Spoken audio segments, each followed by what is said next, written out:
गरीब नागरिकों को अपना घर बनाने के लिए लगने वाली जमीन खरीदी करने के लिए अब पंडित दीनदयाल उपाध्याय योजना के तहत 50,000 रुपए की जगह अब 1,00,000 रुपए मिलेंगे। इस बात की जानकारी नागपुर जिले के पारशिवनी पंचायत समिति के सभापति मंगला निंबोने ने दी। ग्रामीण क्षेत्र में रहने वाले गरीब नागरिकों के लिए विविध सरकारी योजनाओं के तहत मकान बनाने के लिए सरकारी राशि मिलती थी, लेकिन जमीन के अभाव में नागरिक इस सुविधा से वंचित रह जाते थे।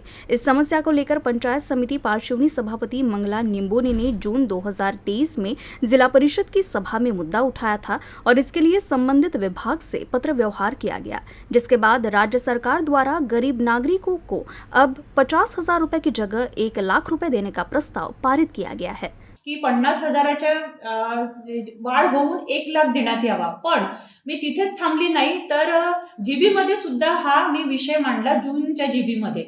तर त्या जीबी मध्ये मांडल्यानंतर त्यांचा आम्ही पंचायत समितीच्या माध्यमातूनही पाठपुरावा केला आणि मी हा विषय रेटून धरला। मी स्वतःच नाही तर मी केदार साहेबांना, आदरणीय आमचे केदार साहेबांनाही हा विषय दिला आणि मोडक साहेबांकडे सुद्धा दिला आणि आमदार जयस्वाल साहेबांना सुद्धा पत्र व्यवहार केला।